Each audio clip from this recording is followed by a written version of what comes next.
দেখ লেখ magnetic force,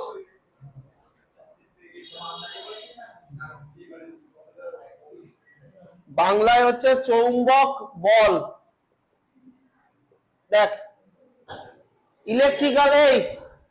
electrical force বা তড়িৎ বল বলতে পারবি কত? তড়িৎ বল বা electrical force F is equals to QE, এরকম ছিল না? ছিল তো, F is equals to QE। কি মনে পড়ে ফর্মুলাটা?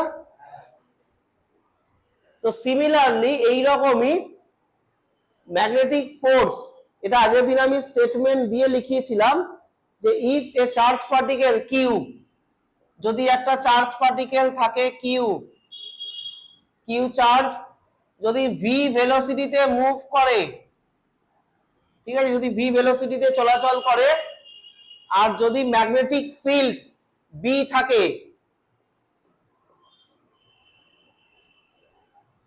ম্যাগনেটিক ফিল্ড বি থাকে, তাহলে ফোর্সের ভ্যালুটা কত হবে?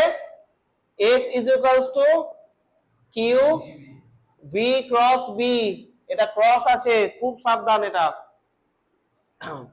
V ক্রস B, এটা একটা ইউনিক ফোর্স। এর আগে পর্যন্ত দেখ, তোরা এর আগে পর্যন্ত যত ফোর্সের এক্সপ্রেশন করেছিস সব ডিস্টেন্সের উপর ম্যাটার ছিল। ক্লাস 11 এ ফোর্স, বা তুই যখন ক্লাস 8 এ প্রথম ফোর্স তুই ক্যালকুলেট করেছিলি m ইনটু a ছিল তো, এটা ডিপেন্ড করতো দেখ v minus e by t, মনে পড়ে? ত্বরণের মানটা অ্যাক্সিলারেশনটা এটা হতো, v টা ডিপেন্ড করে u প্লাস at, v টা ডিপেন্ড করে, আবার v টা ডিপেন্ড করে v square equals to u square plus 2as। তার মানে সমস্ত গুলো এখানে লিঙ্কড আপ ছিল ফোর্সের সাথে, হ্যাঁ কি না? আচ্ছা, আরেকটা যে জিনিস সেটা হচ্ছে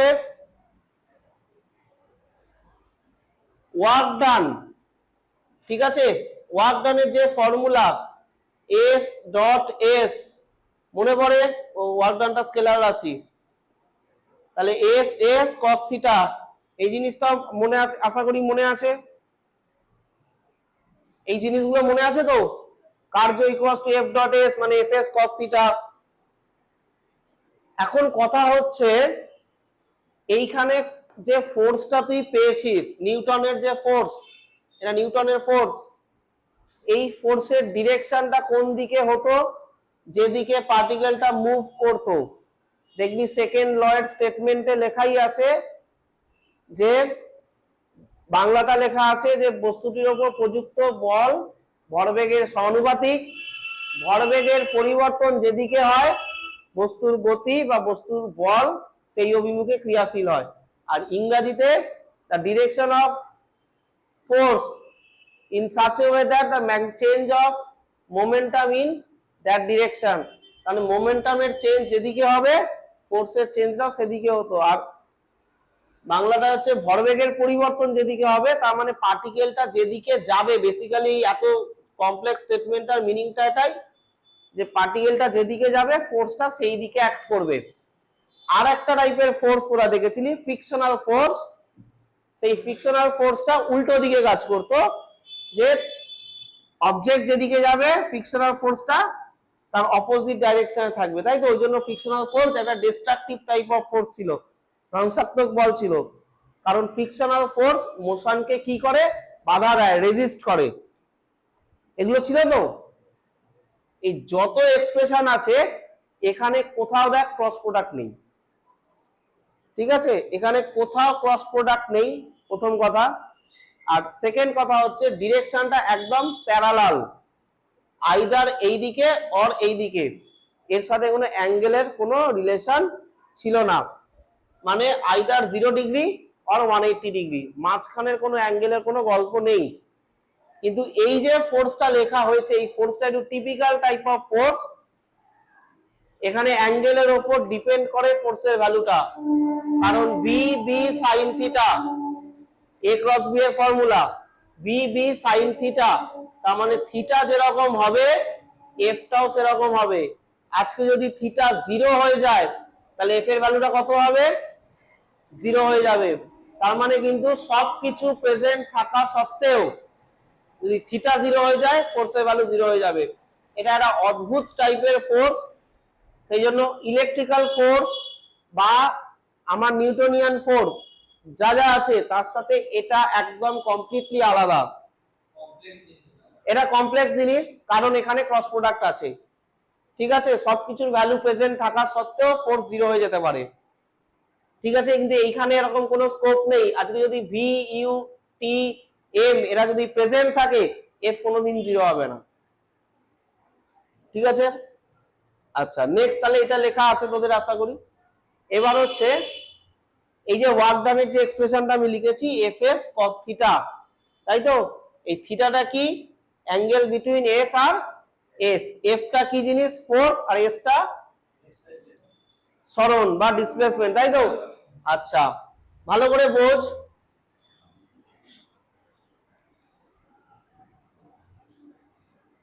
সাপোজ ধরে নে চার্জ পার্টিকেলটা এই দিকে মুভ করছে, এম মাসের চার্জ পার্টিকেলটা এই দিকে মুভ করছে, কিউ হলো এদিকে গেছে। ভেলোসিটি ডিরেকশন তাহলে কোন দিকে? এদিকেই হবে, কারণ মুভ করেছে এদিকে, তাহলে ভেলোসিটি ডাইরেকশন এদিকে হলো। আচ্ছা ম্যাগনেটিক ফিল্ড তুই কোন দিকে নিবি বল? ধরুন এরকম নিয়ে নিলাম, ম্যাগনেটিক ফিল্ড এরকম আছে। ঠিক আছে, ম্যাগনেটিক ফিল্ডকে আমি আগের দিনও বি দিয়ে, বি লাইনস অফ ফোর্স দিয়ে এঁকেছিলাম সলিনয়েডের মধ্যে, মনে আছে? আচ্ছা তাহলে অ্যাঙ্গেল বিটুইন ভি আর বি কত? থিটা। তাহলে ফোর্সের ভ্যালুটা কি হবে রে? F is equals to Q V B sine theta. 90 কেন হবে? না থিটা 90 নাকি? 90 নয় তো। আচ্ছা এই ফোর্সের ডিরেকশনটা কোন দিকে হবে? V cross B. তাহলে ভি থেকে বি এর দিকে আমি ঘোরাবো, তাই তো? তাহলে এই দিকে ঘোরালে ডিরেকশনটা তুই কোন দিকে পাচ্ছিস? ইনটু দা প্লেন, ভিতরের দিকে, তাই তো? এরকম ঘুরছে, এই যে ডান পাকে ঘুরছে এরকম ভাবে, তাহলে ভিতর দিকে ঢুকে যাবে তো স্ক্রুটা। যদি আগে একটা স্ক্রুকে এরকম টাইট দিস ভেতর ঢুকে যাবে। তাহলে এই ফোর্সের ডাইরেকশনটা হচ্ছে ডাইরেকশন অফ ফোর্স কোন দিকে? ইনটু দা প্লেন, একই না? আর এটাকে সিম্বলাইজ করব কি করে? ক্রস। তাহলে এফ টা ক্রসে আছে, এফ এর ডাইরেকশন কোথায়? ক্রসের দিকে। ঠিক আছে, ক্রসটা তীরের পিছন দিকটা তো দেখতে পাবো আমি, পাবো তো? ব্যাস, তাহলে এফ এর ডিরেকশনটা ভেতর দিকে, মনে রাখবি একদম। এফ এর ডিরেকশন যদি ভেতর দিকে হয়, আমাকে একটা পেন দে। এফ এর ডাইরেকশন ভেতরের দিকে, এই যে বোর্ডের ভেতর দিকে, ভেতর দিকে ঢুকে গেছে। ঠিক আছে, আর ভিটা কোন দিকে গেছে? এদিকে। তাহলে এই যে ফোর্সের ডিরেকশন এই যে ভেতর দিকে ঢুকে গেছে, ফোর্স ভেতর দিকে, ভি এদিকে। মিলছে পিকচারের সাথে? মিলছে তো? আচ্ছা তাহলে এফ এর ডাইরেকশন এদিকে, আর পার্টিকেলটা গেছে কোন দিকে? এইদিকে। এতদূর পর্যন্ত ক্লিয়ার তো? এফ এর ডাইরেকশনটা ভিতরের দিকে, পার্টিকেলটা গেছে এদিকে। আমি বারবার বলছি এফ এর ডাইরেকশনটা ভেতরের দিকে, পার্টিকেল গেছে ডান দিকে, এই লাইন বরাবর। আচ্ছা এবার তুই আমাকে বল, পার্টিকেল যদি এইদিকে যায়, তাহলে পার্টিকেলটার ডিসপ্লেসমেন্টের ডিরেকশনটা কোন দিকে? সরণের দিকটা কোন দিকে? এদিকে, তাই তো? একই দিকে হবে, ভেলোসিটি যেদিকে থাকবে সরণটাও তো সেদিকে থাকবে, ডিসপ্লেসমেন্টটা তো সেদিকে থাকবে। তাহলে পার্টিকেলটা ডিসপ্লেস হয়েছে কোথায়? এইদিকে। আর ফোর্সের ডিরেকশনটা কোন দিকে? ভিতরের দিকে।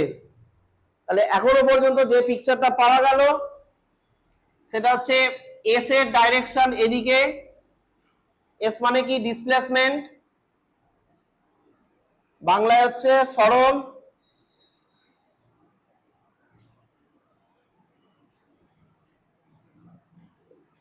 ঠিক আছে, আর বাংলা সরণ, তাহলে সরণের দিক এদিকে, ফোর্স ভেতরের দিকে। তাহলে আমাকে একটু ক্লিয়ার করে বলতো যে এফ এর সাথে এই যে এফ এর সাথে ডিসপ্লেসমেন্ট বা সরণ, তার মাঝখানে অ্যাঙ্গেল কত? 90। এটা ক্লিয়ার? এটা 90। তাহলে এফ এর সাথে ডিসপ্লেসমেন্টের অ্যাঙ্গেল কত বললি? 90। তাহলে এটা লিখে ফেল যে angle between the displacement, Bangla তো আমি বলে দেবো, and force 0 degree, sorry 90 degree. আর বাংলায় লিখবি কি যে বলের এবং সরণের অভিমুখ, এই দুয়ের মধ্যবর্তী কোণ 90 ডিগ্রি। ও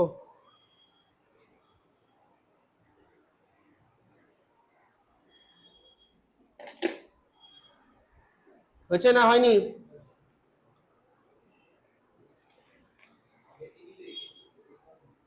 নাইনটি ডিগ্রি তো। তাহলে ওয়ার্ক ডানটা কত হবে রে? ওয়ার্ক ডান, কৃতকার্য W, work done W equals to F dot S. তাহলে এফ এস কস 90। কেন 90 বসালাম? এফ আর এস এর মধ্যে অ্যাঙ্গেল কত? এই মাত্র বলেছি। তাহলে cos 90 ভ্যালু কত? 0। তাহলে work done is equals two 0। তার মানে আজকে একটা জিনিস কমপ্লিট জেনে রাখবি যে magnetic force do not work.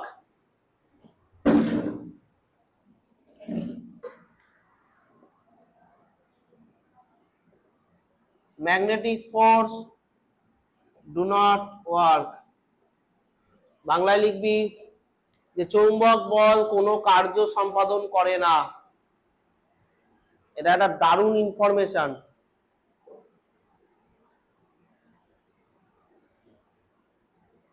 Magnetic force do not work. তাহলে এর আগে নো ওয়ার্ক ফোর্স, কার্যহীন বলের সংজ্ঞা তোরা পড়েছিলি ক্লাস 11-এ। কার্যহীন বল, বা ক্লাস 9-এও ছিল, এটা পড়েছিলি তো? কার্যহীন বল, নো ওয়ার্ক ফোর্স। তাহলে এটা একটা এক্সাম্পল যে ম্যাগনেটিক ফোর্স, এই ম্যাগনেটিক ফোর্স কোনো ওয়ার্ক ডান করে না। এটা একটা এক্সেপশনাল, মানে বিউটিফুল একটা জিনিস। এর আন্ডারে যত পার্টিকেল মুভ করবে কোনো ওয়ার্ক ডান হবে না। ঠিক আছে, কেন হবে না? কারণ the direction between the displacement and force always 90 degree হবে।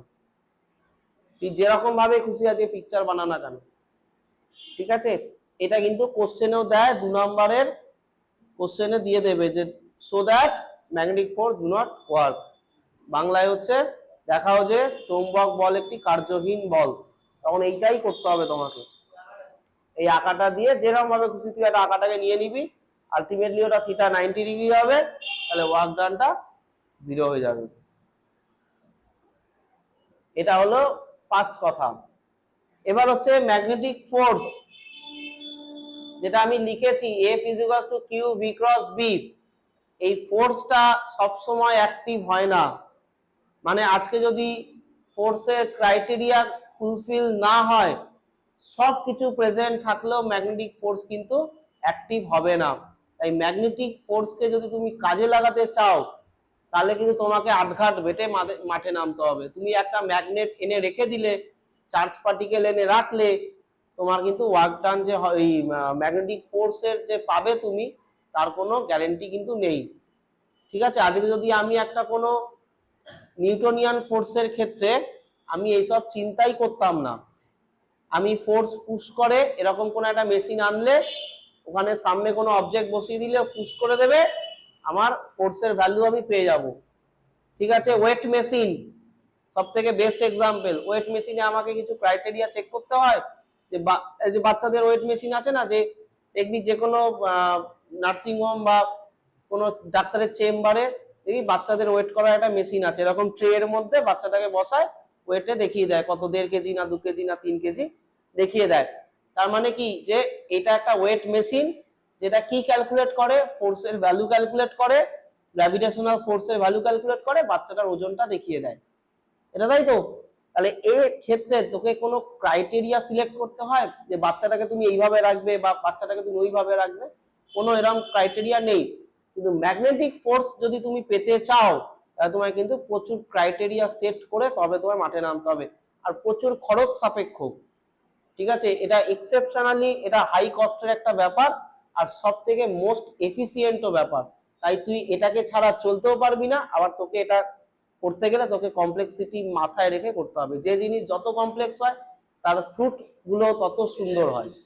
হ্যাঁ, আচ্ছা, সব জায়গায় মোটর, এই যে ফ্যান থেকে শুরু করে ভাইব্রেশন মোটর, যত তুই রোটেটিং কেস দেখছিস সব এই ফোর্স আমি দেখাবো। ঠিক আছে, ট্রেনের ইঞ্জিন থেকে, হ্যাঁ প্রচুর প্রচুর ক্রস প্রোডাক্ট মানেই তুই জেনে রাখবি রোটেশন ইনভলভ ওখানে।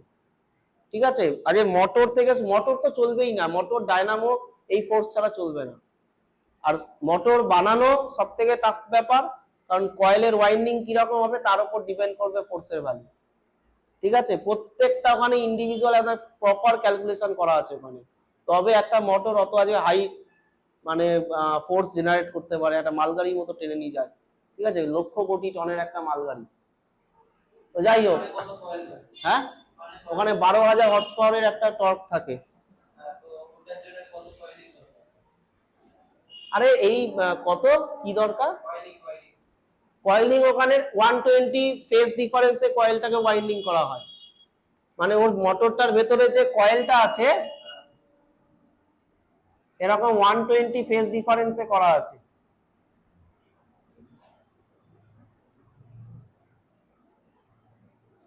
এইটা হলো, হ্যাঁ এটা হলো 120 ফেজ ডিফারেন্স, এই অ্যাঙ্গেল গুলো হচ্ছে 120 করে আছে।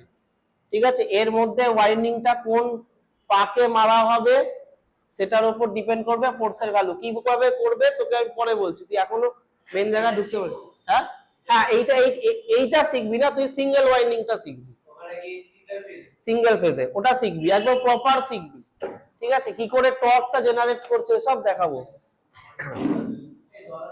আচ্ছা দেখ, ওটা এই ক্লাসে হবে না, আরো দুটো ক্লাস লাগবে আমার। আচ্ছা, তাহলে লেখ কেস 1 বলে হেডিং কর। কেস 1,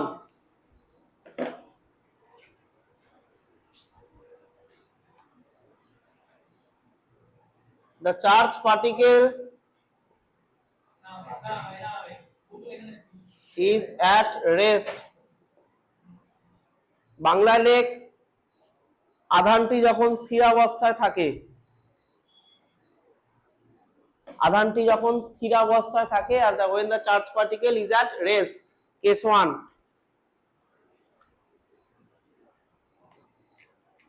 তাহলে যখন এরকম হয় আমাকে বল ভি এর ভ্যালুটা কত হয়, রেস্টে আছে, তাহলে ভেলোসিটির ভ্যালু কত, তাহলে লেখ V equals to 0, here V equals to 0।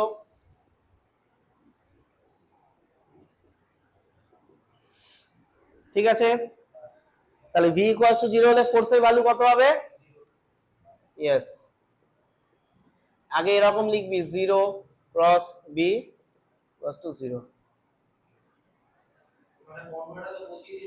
হ্যাঁ মনে থাকবে যে কোন পার্টের জন্য 0 হচ্ছে। তাহলে লেখ যে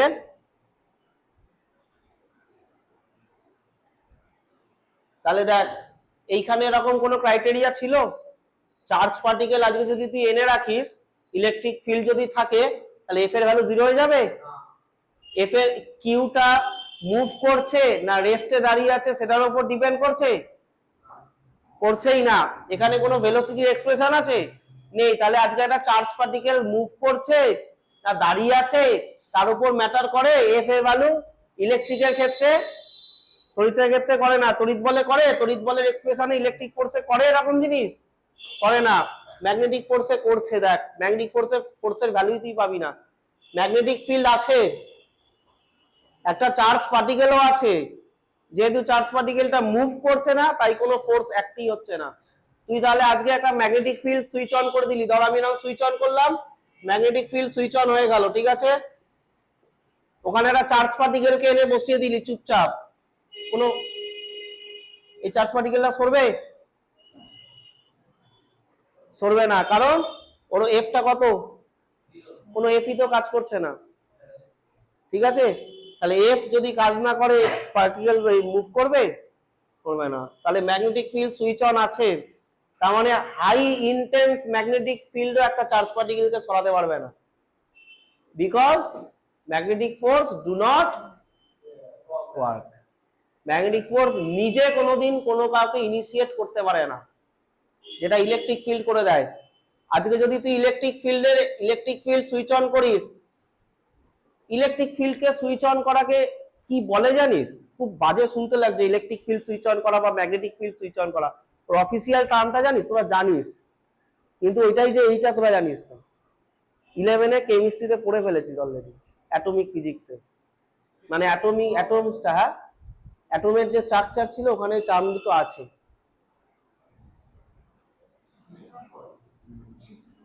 স্টার্ক এফেক্ট আর জিম্যান এফেক্ট পড়েছিস? স্টার্ক এফেক্টটা কি জিনিস? যে any activity showing on the electric field, আর জিম্যান এফেক্ট হচ্ছে the activity showing on the magnetic field.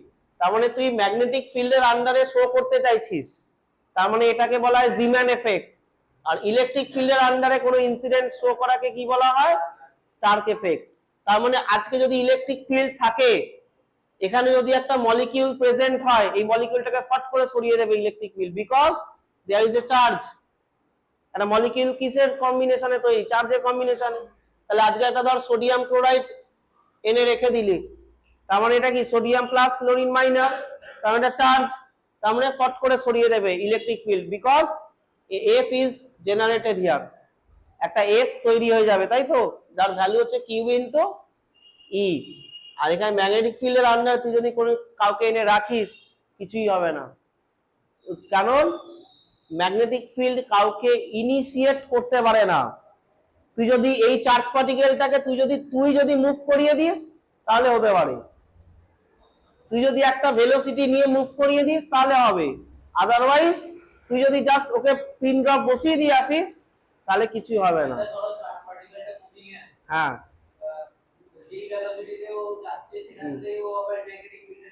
হ্যাঁ, এবার কি হবে সেটা তো আমি সেকেন্ড কেসে করাবো, আমি এখনো তো সেকেন্ড কেসে যাইনি, ঠিক আছে। এবার এবার একটা একটা করে ভেলোসিটি আমি ইনভলভ করে দেবো। দেখ, কেস 2,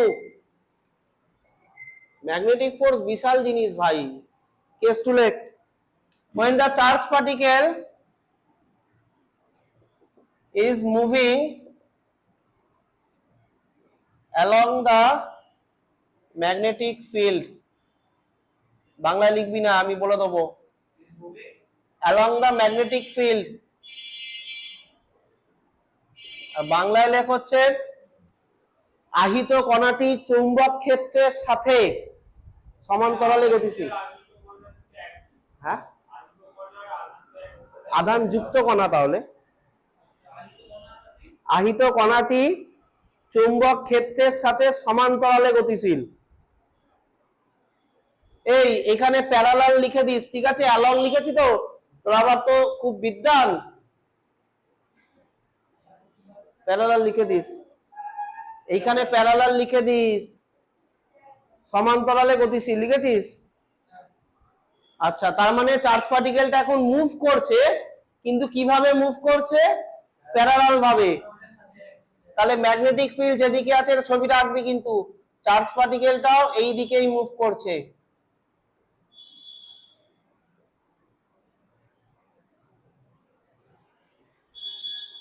ঠিক আছে।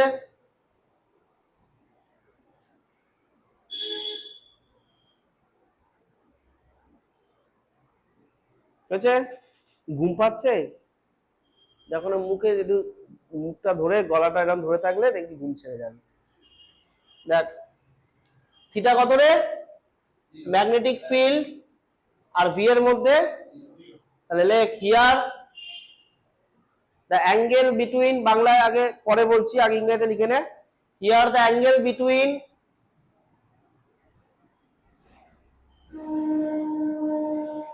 between B and V is 0. আর বাংলায় লেখ এক্ষেত্রে চৌম্বক ক্ষেত্র এবং ভি বেগ, চুম্বক ক্ষেত্র এবং ভি বেগ এর মধ্যবর্তী কোণ 0 ডিগ্রি।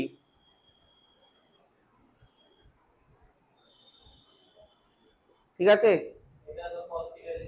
তাহলে থিটা কত? থিটা 0 তো, তাহলে লেখ, তাহলে F is equals to Q V cross B, যা লেখাচ্ছি পুরোটা লিখবি, V B sin theta. Theta যদি 0 ডিগ্রি হয় sin থিটা কত? sin 0 0, তাহলে F equals to Q V B into 0, then 0. তাহলে here also, এটা কার পেন? Here also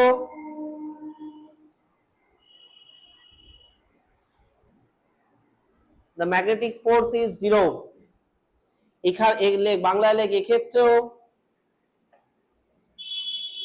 চৌম্বক বলের মান 0, অর্থাৎ বাংলা লিখছিস তো, এক্ষেত্রে চৌম্বক বলের মান 0, অর্থাৎ আহিত কণাটির গতিবেগের কোনরূপ পরিবর্তন হবে না। আহিত কণাটির গতিবেগের কোনরূপ পরিবর্তন হবে না।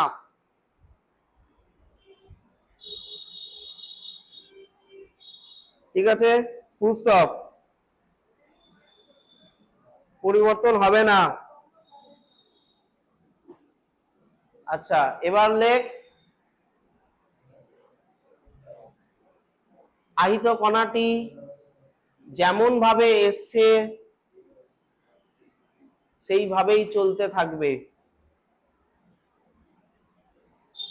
আহিত কণাটি যেমন ভাবে এসছে সেইভাবেই চলতে থাকবে। ইংরেজিতে লেখ here also the magnetic force is 0. এটা লিখেছিস? here also the magnetic force is 0. There is no change in velocity. There is no change in velocity.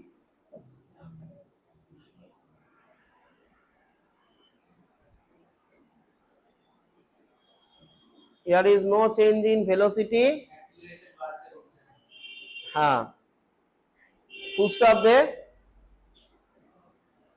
The particle move as per its previous motion. The particle moves as per its previous motion.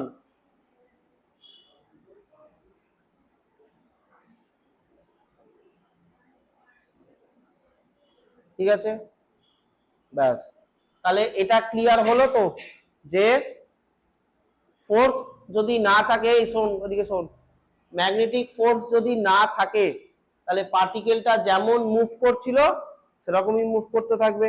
মানে পার্টিকেলটা সোজা এরকম বেরিয়ে চলে যাবে, ও কিচ্ছু ফিলই হবে না যে এখানে কোনো ম্যাগনেটিক ফিল্ড আছে। বোঝা গেল? কারণ কোনো ফোর্স তো কাজ করছে না। কোনো ফোর্স আছে? নেই তো। তাহলে ও যেমন ভেলোসিটি নিয়ে আসছিল সেরকম ভেলোসিটি নিয়ে বেরিয়ে চলে যাবে।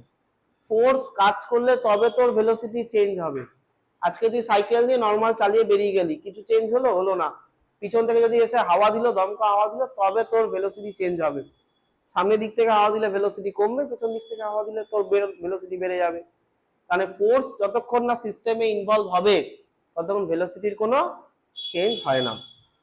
এবার কেস 3, এখানেই খেলাটা ঘুরবে।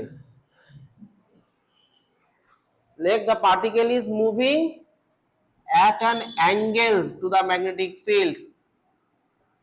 At an angle to the magnetic field. আর বাংলায় লেখ আহিত কণাটি যখন চুম্বক ক্ষেত্রের সাথে একটি কোণে গতিশীল হয়।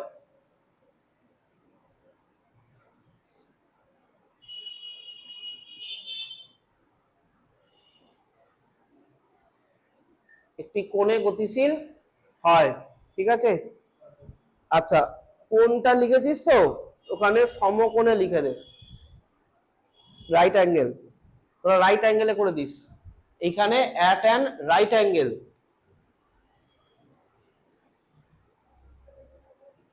ঠিক আছে, 90 ডিগ্রি হবে, ঠিক আছে। দেখ তাহলে আমি ছবিটা বানাচ্ছি, এই ছবিটা এখন তোরা কিচ্ছু বানাবি না, ঠিক আছে, আগে বুঝে নিবি তারপর দেখ।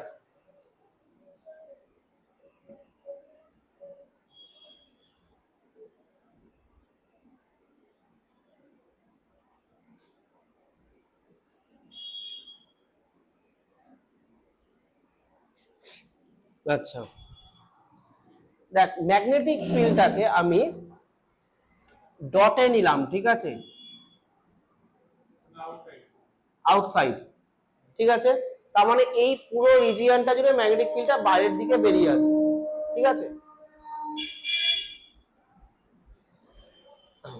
আচ্ছা, আমি সব জায়গায় আঁকছি না, ঠিক আছে, বুঝে নিবি যে এই রিজিয়নটাতে পুরো ম্যাগনেটিক ফিল্ডটা বাইরের দিকে বেরিয়ে আসছে, ওকে। এবার একটা পার্টিকেল, চার্জ পার্টিকেল এই দিকে মুভ করেছে, তাহলে এইদিকে যদি মুভ করে ভেলোসিটি ডাইরেকশনটা এইদিকেই হবে, নাকি না?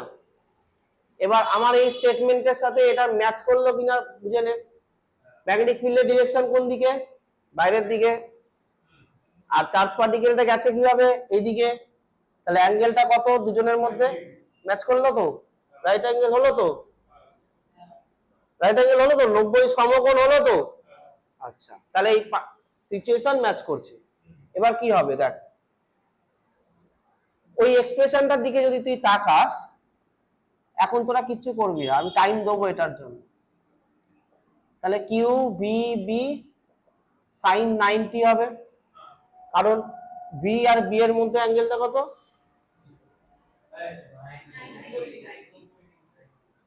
কে জিরোটা কে বললো? ভ্যালু 90 ডিগ্রি ভ্যালু জিরো হয়?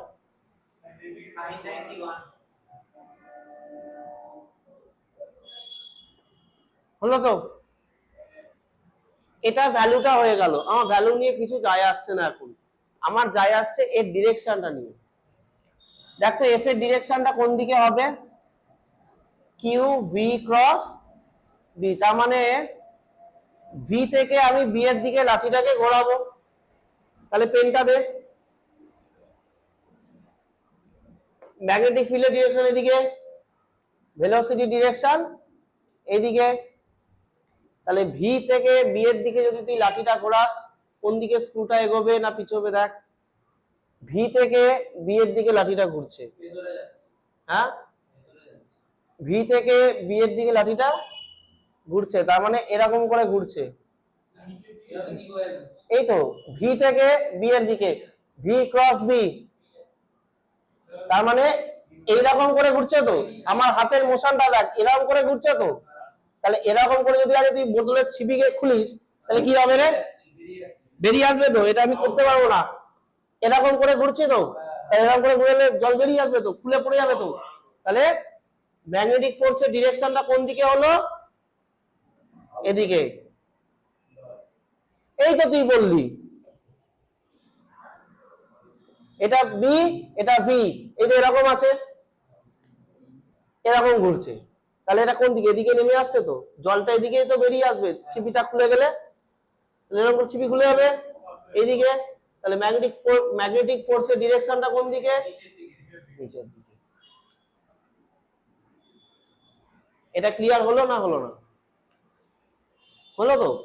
এবার তুই আমাকে একটা কথা বল, যখনই এটা লাগবে আবার, যখনই চার্জ পার্টিকেলটা এই দিকে যাচ্ছে, যখনই চার্জ পার্টিকেল এই দিকে যাচ্ছে, তখনই এফটা এই দিকে কাজ করছে,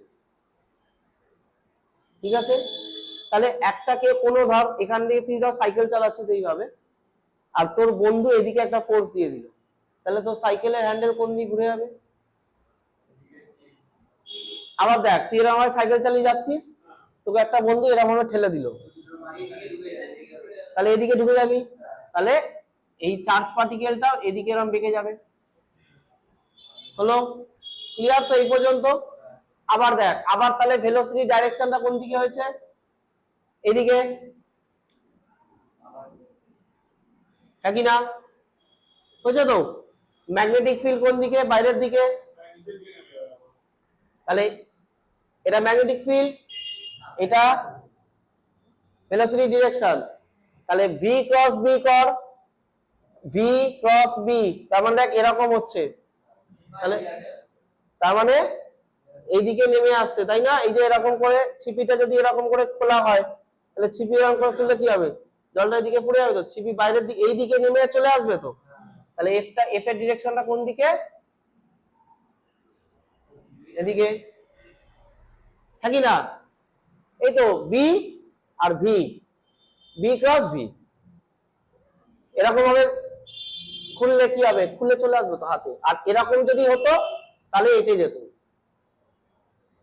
এরকম করে হলে এটে যেত, এরকম করে হলে খুলে যাবে, সিম্পল। আমার নর্মাল এরকম যদি বোতলের চিপি খুলিস তাহলে কি হবে? খুলে চলে আসবে তো হাতে। তার মানে নিচের দিকে। তাহলে আবার তুই ধর এদিকে যাচ্ছিস, তোর একটা বন্ধু এদিকে ফোর্স সাপ্লাই করে দিল, তাহলে আবার সাইকেল হ্যান্ডেল এদিকে ঘুরে যাবে।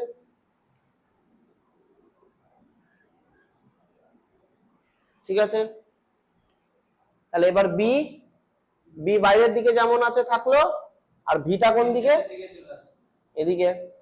এবার তুই ভি ক্রস বি কর, ভি ক্রস বি, তাহলে আবার এরকম খুলছে, তাহলে এদিকে চলে আসবে, আবার এদিকে এফটা চলে এলো।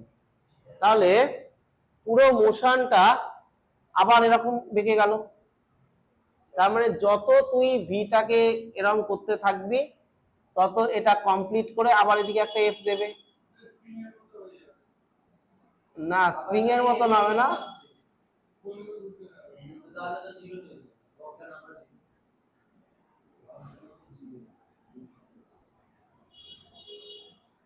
ঠিক আছে, এটা একটা সার্কেলে কনভার্ট করে যাবে। কেন সার্কেল? স্প্রিং হলো না কেন, মানে এই মোশনটা হলো না কেন? দেখ ভালো করে বোঝ, ফোর্সের ভ্যালু চেঞ্জ হচ্ছে, ফোর্সের ভ্যালু কত থাকছে? কিউভিবি। ফোর্সের ভ্যালু যদি চেঞ্জ না হয়, এখান থেকে যখন এইখানে মুভ করেছে তখন যতটা বাকিয়েছে, আবার এখান থেকে এখানে মুভ করছে ততটাই বাঁকাচ্ছে, আবার এখান থেকে এখানে ততটাই বাঁকাচ্ছে। তার মানে ওর যে বাঁকানোটা, ও যে টার্নিংটা তোকে করাচ্ছে, ইকুয়াল ইকুয়াল টার্নিং করাচ্ছে। তাহলে ও কি স্পাইরাল হবে না এইরকম হবে? ঠিক আছে? তাহলে এইটা হতো কখন? যদি ফোর্সের ভ্যালুটা কন্টিনিউ ইনক্রিজ করতো। যদি ফোর্সের ভ্যালুটা বেশি বেশি করতো তাহলে হ্যান্ডেলটা বেশি বেশি করে ঘুরতো, তাহলে ও একটা স্পাইরালে কনভার্ট করে যেত। কিন্তু এখানে ফোর্সের ভ্যালুটা তো প্রত্যেকটা কেসেতেই সব তো ইকুয়াল। হ্যাঁ, বাড়তে থাকলে এরকম হবে, আর কমতে থাকলে এরকম হয়ে যাবে, এরকম হয়ে যাবে, আউটওয়ার্ড হয়ে যাবে। ঠিক আছে? তার মানে এগুলো হয় না, এগুলো হয় না, এইটা হয়। ফোর্সের ভ্যালুটা চেঞ্জ হবে কেন? তুই যদি সেম যদি চার্জ পার্টিকেল নিস, ভিটাও সেম থাকে, ভেলোসিটি সেম থাকবে, বিটাও চেঞ্জ থাকবে, তাহলে এফ এর ভ্যালুটাও চেঞ্জ হবে না কিছু। আর এফ এর ভ্যালু যদি চেঞ্জ না হয়, এবার একে ফেল, এবার এটা একে ফেল, এনে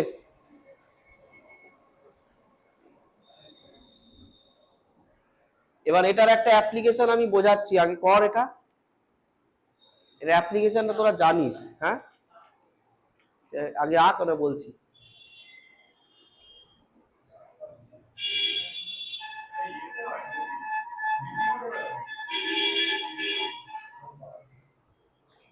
কি বললি বল, কি নাম বললি? দেখ হয়েছে, আঁকাটা হয়েছে।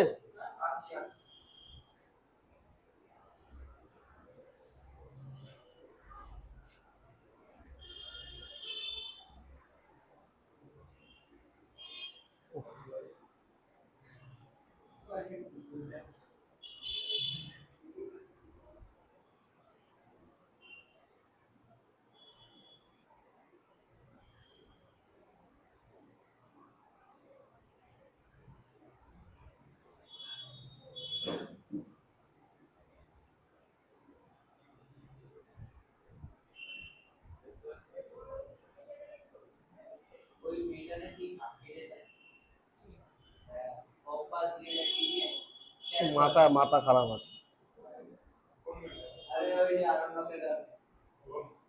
আর বোনের ওখানেও একটা মেয়ে সুইসাইড করেছে, ও আইসিইউতে ভর্তি। কালকে আগে পাঠিয়েছি। ও মাথা পাগলা আছে, মাথা পাগল না থাকলে হয় না।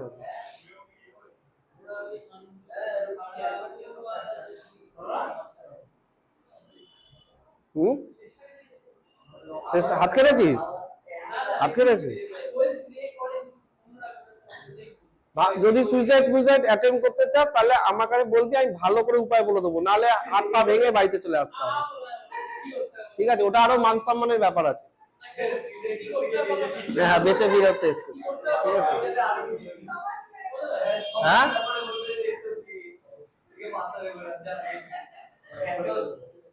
দেখ, এদিকে দেখ দেখ দেখ দেখ, এদিকে তাকা। লেখ, if the particle move with a right angle, ইংরেজিতে লিখে নে আগে, if the particle moves in a right angle,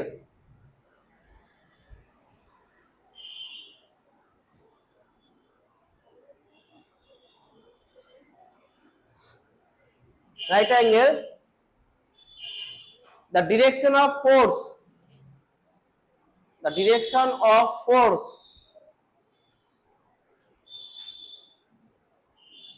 is always acting on the towards the center,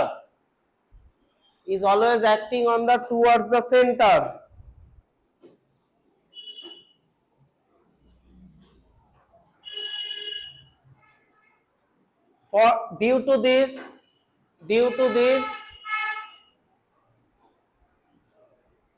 the particle follows a circular path. The charged particle follows a circular path of radius capital R, বাংলায় লেখ, আহিত কণাটি সমকোণে গতিশীল থাকলে, আহিত কণাটি সমকোণে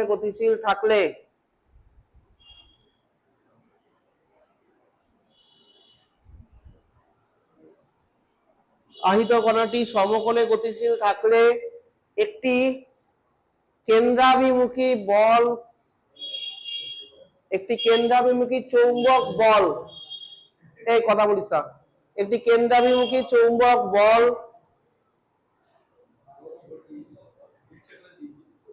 ক্রিয়াশীল হয়, যার জন্য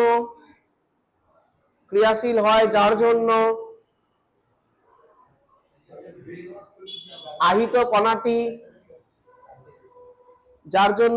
কণাটি একটি বৃত্তাকার পথ রচনা করে।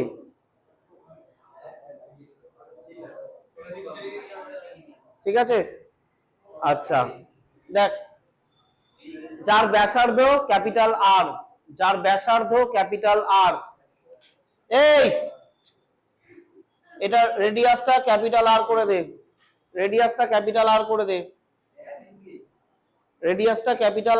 দে, ঠিক আছে। হাইড্রোজেন অ্যাটম, এখানে কটা প্রোটন থাকে? একটা প্রোটন থাকে। নিউট্রন কটা থাকে? 0 নিউটন থাকে। ঠিক আছে, আর ইলেকট্রন কটা থাকে? একটা। এখানে আয়োনাইজড হাইড্রোজেন, যার কোনো ইলেকট্রন নেই, অনলি একটা প্রোটন, তার মানে কিউ এর ভ্যালু কত? 1.6 × 10⁻⁻19 কুলম্ব। এই হাইড্রোজেন প্লাস আয়োনাইজড হাইড্রোজেন একটা টানেলে ঢুকিয়ে দেওয়া হয়, আর ম্যাগনেটিক ফিল্ডকে পারপেন্ডিকুলারলি রাখা থাকে। ঠিক আছে, এই আয়োনাইজড হাইড্রোজেন একটা টানেলে এরকম করে ঢুকিয়ে দেওয়া হলো, ভেলোসিটিটা এমন ভাবে রাখা হয় যাতে ম্যাগনেটিক ফিল্ডটা ওর সাথে পারপেন্ডিকুলারলি থাকে। ঠিক আছে, রাইট অ্যাঙ্গেলে থাকে। তখন হাইড্রোজেন অ্যাটমটা কোন পাথে মুভ করতে শুরু করবে? সার্কুলার পাথে। আর এই সার্কুলার পাথের টোটাল সার্কামফারেন্সটা, পরিধিটা 27 কিলোমিটার মাটির তলায় রাখা আছে, যেটা হচ্ছে সার্নের লার্জ হ্যাড্রন কোলাইডারে এই কাজটা করা হয়। মানে এটার সব থেকে বড় অ্যাচিভমেন্ট হলো পার্টিকেল অ্যাক্সিলারেটরে। পার্টিকেল অ্যাক্সিলারেটরে আমাদের সাহাতে একটা আছে, সাহা ইনস্টিটিউটে। এখানে কি করা হয়, পার্টিকেল পার্টিকেল কলিশন করানো হয়, ঠিক আছে। এই দিক থেকে একটা হাইড্রোজেন, আয়োনাইজড হাইড্রোজেন চ্যানেলে ঢোকানো হয়, আর এই দিক থেকে আরেকটা দিক থেকে উল্টো দিকে ভেলোসিটিটা পারপেন্ডিকুলারলি থাকে, কিন্তু ডিরেকশনটা উল্টো দিকে। না, জিরো হবে না। এর একটা পার্টিকেল যদি কলিশন হয় তাহলে 10 টু দি পাওয়ার -19 সেকেন্ডের মধ্যে 1 বিলিয়ন অফ পার্টিকেল জেনারেট করে, ঠিক আছে। এই পার্টিকেল গুলোকে বলা হয় সাব অ্যাটমিক পার্টিকেল, যেটার একটা এক্সাম্পল হলো ইলেকট্রন, ঠিক আছে। ইলেকট্রন একটা ফান্ডামেন্টাল পার্টিকেল। আরো ফান্ডামেন্টাল পার্টিকেল টোটাল আমাদের ইউনিভার্সে 32 খানা সাব অ্যাটমিক পার্টিকেল আছে, যেটা একটা হচ্ছে মিউন। তোরা হয়তো নামগুলো শুনেছিস এর আগে। মিউন, পাইমেশন, পাইমেশনের 3টে ভাগ আছে, প্লাস, মাইনাস আর নিউট্রাল, ঠিক আছে। তারপরে হচ্ছে হিগস বোসন। এগুলো সব হচ্ছে ইউনিভার্সের ফান্ডামেন্টাল পার্টিকেল, যাদেরকে দিয়ে পার্টিকেল তৈরি হয়েছে। পার্টিকেল কারা? প্রোটন। এই যে পার্টিকেল যখন কলিশন করে, এই পার্টিকেল থেকে যে নাম্বার অফ বিলিয়ন, 1 বিলিয়ন, মানে এই পার্টিকেল গুলোকে তুই খুঁজে পাবি না, প্রথম কথা, ঠিক আছে। 10 টু দি পাওয়ার -19 সেকেন্ড, যার এক একটা পার্টিকেলের লাইফ টাইম হয়, মানে একটা পার্টিকেল জন্মেই মরে যায়। এতটা ফ্র্যাকশন অফ সেকেন্ডে, 10 টু দি পাওয়ার -19 সেকেন্ডে একটা পার্টিকেল জন্মে মরে গেল, তুই তাকে খুঁজেও পাবি না। তো ওরা ওই কাজটা করে যে কতগুলো এরকম ফান্ডামেন্টাল পার্টিকেল আছে আমাদের ইউনিভার্সে। যত ফান্ডামেন্টাল পার্টিকেল তুই পাবি, তত ইউনিভার্সের তুই স্টার্টিং এ চলে যেতে পারবি, কারণ ইউনিভার্সের স্টার্টিং এ ওই ফান্ডামেন্টাল পার্টিকেল গুলোই ছিল যেগুলো আজকে পার্টিকেল তৈরি করেছে। তার মানে ইউনিভার্সের এখনো পর্যন্ত লাইফ সার্কেল পাওয়া গেছে 13.8 বিলিয়ন ইয়ার, ঠিক আছে। হয়তো এর থেকেও আরো পুরনো আমাদের ইউনিভার্সের বয়স, ঠিক আছে। এখনো পর্যন্ত যে পার্টিকেল গুলোকে আইডেন্টিফাই করা গেছে, সেই পার্টিকেল 13 বিলিয়ন কম নয় তো, না। এটা এবার এটা যেটা পাওয়া গেছে সেটা সিএমবিআর দিয়ে, সিএমবিআর কসমিক মাইক্রোওয়েভ ব্যাকগ্রাউন্ড রেডিয়েশন, ঠিক আছে। ইউনিভার্স না, একক না, এটা যখন ইউনিভার্স যখন তৈরি হয়েছিল তখন যে রেডিয়েশনটা ছিল, সেই রেডিয়েশনটা আজও পাওয়া যায়। ওই রেডিয়েশনটার এজ হচ্ছে এইরকম 13.8 বিলিয়ন ইয়ার্স। সেই জন্য বলা হয় ইউনিভার্সের এজ এখনো পর্যন্ত 13.8 বিলিয়ন ইয়ার। আর অপটিক্যাল টেলিস্কোপ যেটা এখনো পর্যন্ত পেয়েছে 13 বিলিয়ন ইয়ার পর্যন্ত পেয়েছে, মানে যে লাইটটা আজ থেকে 13 বিলিয়ন ইয়ার আগে জার্নিটা শুরু করেছিল, সেই লাইটটা পেয়েছে এখন, ঠিক আছে। তাহলে ইউনিভার্সের এখনো পর্যন্ত ভিজুয়াল, মানে যেটা দেখতে পায় মানুষ, সেটা 13 বিলিয়ন পর্যন্ত। আর পার্টিকেল অ্যাক্সিলারেটর দিয়ে 13.8 বিলিয়ন ইয়ার্স পর্যন্ত এখনো মানুষ পৌঁছাতে পেরেছে। এটা সার্নের বিশাল বড় অ্যাচিভমেন্ট। এই জন্য সার্নের একটা নোবেল প্রাইজ অ্যাওয়ার্ডের আছে, মানে এখনো পর্যন্ত আসেনি। এখনো সার্নের যে পিটার হিগস, ঠিক আছে, ওরা এই পুরো টিমটা করেছে। টোটাল এর এর মানে ইয়েটা সার্কামফারেন্সটা 27 কিলোমিটার। আর এই হাইড্রোজেন আয়ন যেটা, এই হাইড্রোজেন আয়ন পলিশন করাটা কতটা চ্যালেঞ্জিং বিষয় জানিস? এখান থেকে একটা পেনের বল, এই যে আমাদের যে নিপ পেন, তার যে একটা বল, আর চাপ থেকে একটা নিপ পেন, দুটো ছোড়া হলে তাদের কলিশন হওয়ার প্রবাবিলিটি যত থাকে, ওই হাইড্রোজেন হাইড্রোজেন পার্টিকেল কলিশনের প্রবাবিলিটি তত থাকে। মানে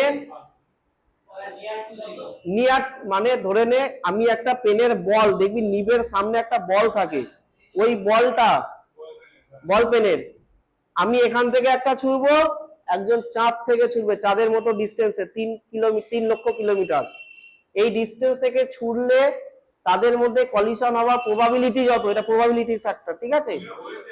হ্যাঁ হয়েছে তো ঠিক আছে। আরে এটা আমি চ্যালেঞ্জিংটা বলছি, ঠিক আছে? যতটা চ্যালেঞ্জিং টাস্ক, এখানে দুটো হাইড্রোজেন অ্যাটমের, এই যে হাইড্রোজেন অ্যাটমের কলিশনটা কতটাই চ্যালেঞ্জিং কাজ, নিয়ার টু জিরো, তার মানে এখানে 1 মিলিয়নে 1 পার্টিকেল হয়তো কলিশন হয়, ঠিক আছে? 1 মিলিয়ন আলফা পার্টিকেল মানে হাইড্রোজেন পার্টিকেল যদি যায়, তাহলে তার মধ্যে একটা কলিশন হয় হয়তো। তো এটা বিশাল বড় পার্টিকেল অ্যাক্সিলারেটর আমাদের সাহাতে একটা আছে, সাহা ইনস্টিটিউট অফ নিউক্লিয়ার ফিজিক্সে সত্যেন্দ্রনাথ বোস এটা করে দিয়ে গেছিল, সেটাই সাহা আমাদের সল্টলেকে, ঠিক আছে? সল্টলেক। আর আমাদের ইন্ডিয়া থেকে দুটো ম্যানুফ্যাকচারিং ইউনিট আজকে সার্নের মধ্যে আছে, ঠিক আছে? যখন ওই সার্নের মধ্যে পার্টিকেল অ্যাক্সিলারেটরকে কোনো পার্ট যদি খোলা হয়, তাহলে ইন্ডিয়ার একজন রিপ্রেজেন্টেটিভ ওখানে যায় ইন্ডিয়ান কংগ্রেসের তরফ থেকে, মানে এই কংগ্রেস পার্টিকে মানে সায়েন্স কংগ্রেস যেটা আছে, যেটা প্রত্যেক বছর কলকাতায় আসে, দেখবি একটা অকেশন করে, সেমিনার করে, ওই সায়েন্স কংগ্রেসের একজন মেম্বার সার্নে যায়। হ্যাঁ বাবা আসে না, ঠিক আছে? আমার পরের বার আসলে তোদেরকে তো যেতে দেবে না, ওরা ব্যাঙ্গালোরে যে অকেশনটা করে ওটা ওপেন ফর অল থাকে, ঠিক আছে? হ্যাঁ ব্যাঙ্গালোরে করে হচ্ছে TIFR করে, tata institute of fundamental research, যেখানে স্টিফেন হকিংস পড়াতে আসতো, স্টিফেন হকিংস। তুমি বাবা আমার কাছে, আমি বলছি জে থমসনকে তোরা চিনিস তো? এই জে থমসনের নাম শুনেছিস তো? রাদারফোর্ড ওরা ওই TIFR আসতো আগে ভিজিটিং প্রফেসরে, ঠিক আছে? না ইনস্টিটিউট, DAE এর আন্ডারে institute, department of atomic energy. IISc তে ও ভিজিটিং প্রফেসর ছিল, TIFR এও ছিল ভিজিটিং প্রফেসর ছিল, মাসে একবার করে আসতো বা দুবার করে আসতো, এসে লেকচার দিত। হ্যাঁ তো স্টিফেন হকিংস নিউরোলজির দিয়ে তখন পড়াতো, ঠিক আছে? নিউরোলজি, স্টিফেন হকিংস এর যে চেয়ারটা ওটা ইন্টেল নিজে বানিয়েছে, ওটা স্টিফেন হকিংস একটা চোখের মনিটা খালি নাড়াতে পারতো লাস্ট বয়সে, ওই চোখের মনিটা নাড়ালে মানে আমাদের কর্নিয়া যেটা, ওটা নাড়ালে ওটা সেন্স করে ও কি বলছে সেটা ইন্টেল লিখে দিত, ঠিক আছে? তো ওই চেয়ারটা এখনো অক্সফোর্ড ইউনিভার্সিটি মিউজিয়ামে রেখে দিয়েছে, বুঝতে পেরেছি? আগে ওর হাতটা নড়তো, এই বুড়ো এই ইন্ডেক্স ফিঙ্গারটা নড়তো, ওইটা দিয়ে ও ক্লাস করাতো। তারপরে এটাও যখন লাস্টে পড়ে গেল তখন কর্নিয়া টেস্টিং হতো, মানে ইন্টেল ওগুলো নিজস্ব প্রোগ্রামিং বিল্ড করে ওটা বানিয়েছিল, কিন্তু ও নিজের মানে যেগুলো ভাবছে সেগুলো কর্নিয়া দিয়ে রিপ্লেস করে ওর ভাবনাটা পুরো প্রিন্টারে এরকম করে উঠে যেত, ঠিক আছে? তোরা দেখবি এগুলো, তোরা ইউটিউবে সার্চ করবি, এগুলো আছে, ঠিক আছে? তারপর হচ্ছে যখন ও সদ্য ওর ইয়েটা ধরা পড়লো, ওকে ডাক্তার টাইম দিছিল আপনি 2 বছর বাঁচবেন, ঠিক আছে? আর ও বেঁচে গেছে 49 বছর বেঁচে, বাবা মারা গেছে, ঠিক আছে? তো তুই জানিস না তোর সাথে কি হবে। যাই হোক, হ্যাঁ থিওরি অফ এভরিথিং সিনেমাটা আছে, ঠিক আছে? যাই হোক, কি যেন বলতে গেলাম, হ্যাঁ তাহলে এটা তো এবার লেখ, এখানে চলে আয়, দ্য ভ্যালু অফ ফোর্স, লেখ এইটা লিখে ফেল, দ্য ভ্যালু অফ ফোর্স, বাংলায় লিখবি চৌম্বক বলের মান, the value of magnetic force,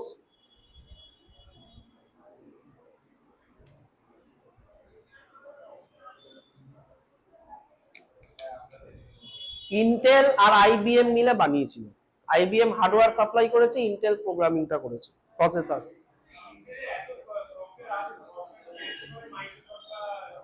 হ্যাঁ ইন্টেলের হার্ডওয়্যার নেই তো, হ্যাঁ ইন্টেলের প্রসেসর আছে, ওটা আলাদা করে কেমব্রিজ ইউনিভার্সিটি কাস্টমাইজ করে ওটা পুরো বানিয়েছিল। আমাদের আমাদের ইন্ডিয়াতে হলে এরকম সায়েন্টিস্ট কেউ রিকগনাইজই করতো না, না জন্মেছে।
দেখ দাঁড়া,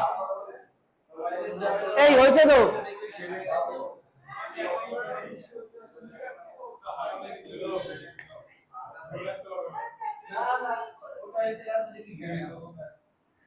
দেখ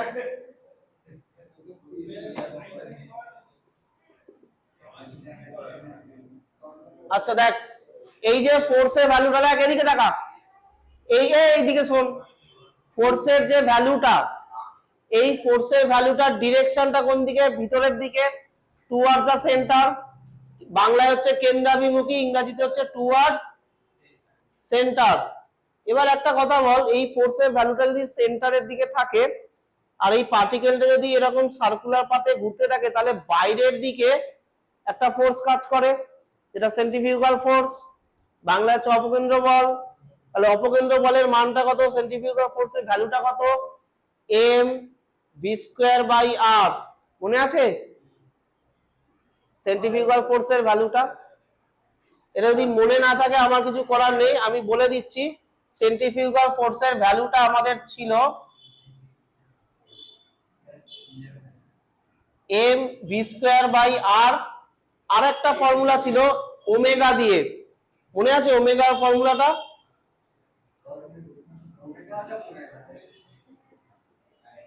এম ওমেগা স্কোয়ার আর। এই দুটো ফর্মুলা দেখবি আমাদের সেন্ট্রিফিউগাল অপকেন্দ্র বল সেন্ট্রিফিউগাল ফোর্সের আন্ডারে ছিল। হ্যাঁ, বাংলায় লিখবি অপকেন্দ্র বলের মান। এই অপকেন্দ্র বল বা সেন্ট্রিফিউগাল ফোর্স এলো কিসের জন্য? Due to the rotation of particle in circular path. ব্র্যাকেটে লিখে রাখবি, এইখানে ব্র্যাকেটে লিখবি যে due to rotation of particle in circular path. আর বাংলায় কি লিখবি?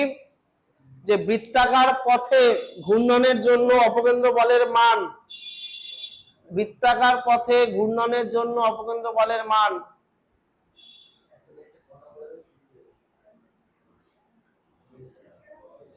বৃত্তাকার পথে ঘূর্ণনের জন্য অপকেন্দ্র বলের মান খুব ইম্পর্টেন্ট, কিন্তু এই জায়গাটা আমি বলে দিচ্ছি।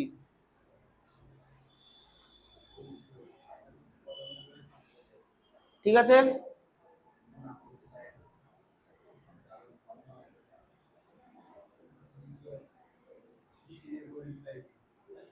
হয়েছে তো? তোরা যারা একটু ইংলিশে ভালো, আমি বলবো দুটো পরীক্ষার মধ্যে যে কোনো একটা পরীক্ষাটার দাম অনেক টাকা বেশি। হ্যাঁ, 15,000 টাকা পরীক্ষাটার ফর্ম, আইলেটস। এটা যদি তুই জীবনে একবার দিয়ে দিস, তাহলে তুই ইউএস আর হচ্ছে আমাদের ইউরোপিয়ান কান্ট্রি, এগুলোতে তোর একদম ভিসাটা,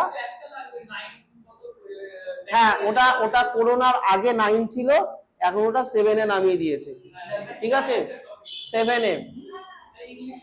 হ্যাঁ কারণ হ্যাঁ 7 পয়েন্টের ওপরে থাকলে এটা সুবিধাটা কি, সুবিধা হচ্ছে এর থেকেও ইজি পেপারে অ্যাডমিশন টেস্ট হয়, ঠিক আছে। আমি যে পড়াচ্ছি বা একটা ক্লাস 10 এর স্ট্যান্ডার্ডের অ্যাডমিশন টেস্ট হয় যেটা +2 লেভেলে, ঠিক আছে। তো তুই যখন আমাদের মানে ইন্ডিয়ান সিস্টেমে তুই যে অ্যাডমিশন টেস্টটা দিস, যেই মেন বা এই জাতীয় যে admission test, West Bengal joint বা জেএমপা লেভেলের যে অ্যাডমিশন টেস্ট, সেখানে যে মানে ইয়েটা থাকে, মানে হার্ডনেসটা থাকে, সেটা বেসিক স্ট্যান্ডার্ডের 10-এ নামিয়ে আনে ওরা। কারণ বিদেশে প্রত্যেকটা জায়গায় সায়েন্সের ভ্যালু খুব লো থাকে, মানে অ্যাডমিশন টেস্টগুলো স্টুডেন্টরা চান্স পায়, কিন্তু খালি ইংলিশটা থাকে না বলে ওরা ভিসাটা পায় না,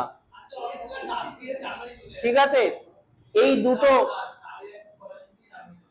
IELTE না IELTS ওটা, হ্যাঁ তো IELTS, হ্যাঁ এটা একটা, আর একটা হচ্ছে TOEFL, যে কোনো একটা,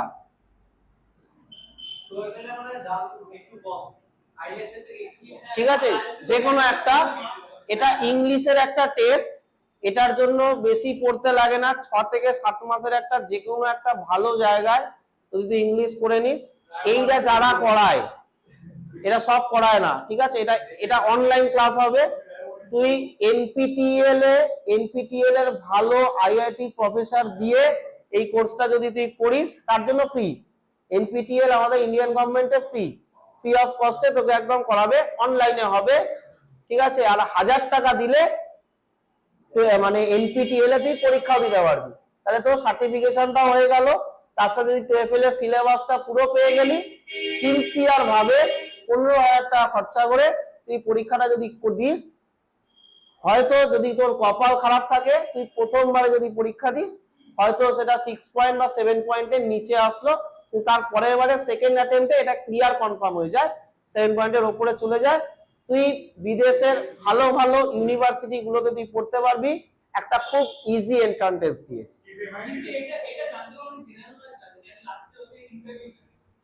না না সেটা তো পেয়ে যাবে, কারণ আমাদের ইন্ডিয়ান সিস্টেমে +2 লেভেলে যেটা আছে, ওদের +2 লেভেলে ক্লাস 10 এর পড়াশোনা করায়, ঠিক আছে। ওদের পড়াশোনা ওদের ওদের ওখানে ক্লাস 10-এ, মানে আমরা যেটা 12-এ পড়ছি ওটা ওরা গ্র্যাজুয়েশনে শেখায়, ঠিক আছে।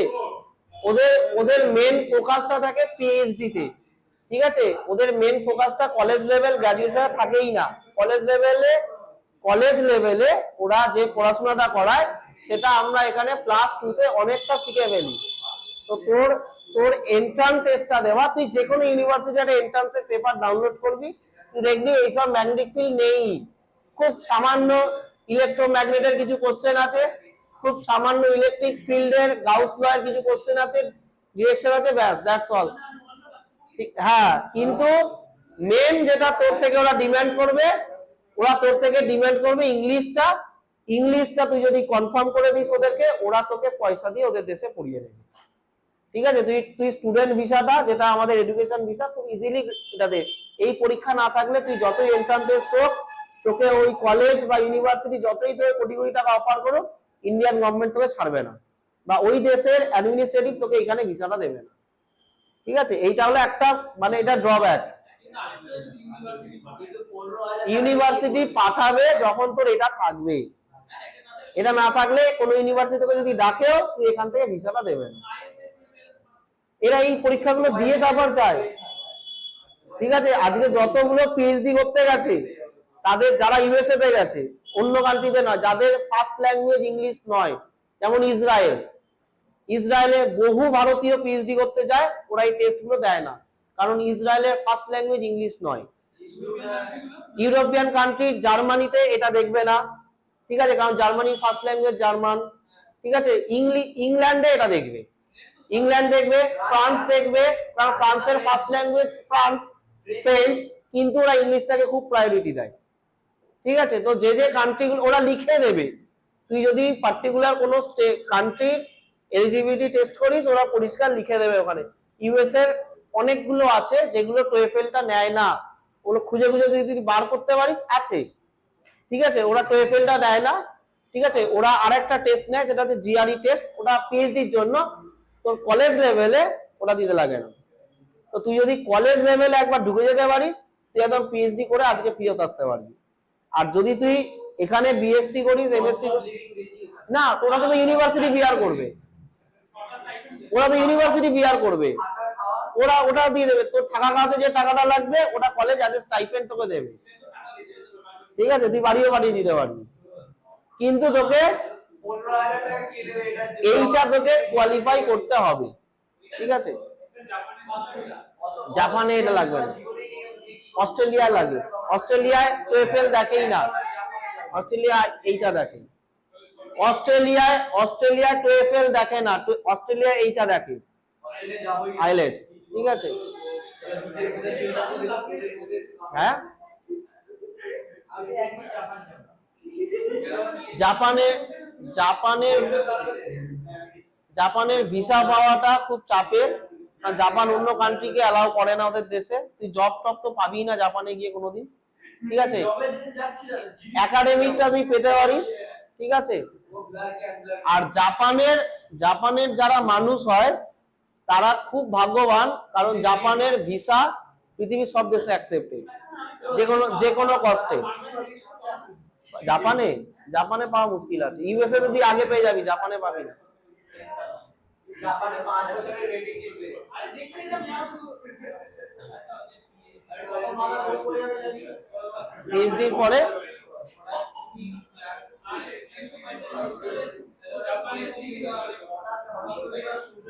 না, ওখানকার লোকেরা তো পড়াশোনা করে না, ওখানকার লোকেরা পড়াশোনা করে না, যত আজকে ইউনিভার্সিটি গুলো আছে তার 70% আউটসাইড দ্য কান্ট্রি ওরা হায়ার করে, আর 30% ওদের নিজেদের স্টুডেন্ট থাকে।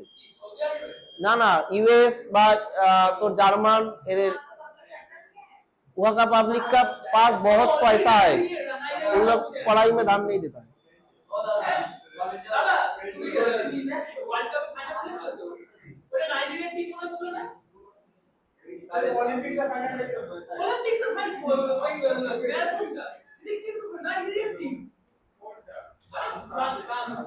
फ्रांस ওদের স্পোর্টসটা পুরো মাইগ্রেন্ট ভর্তি।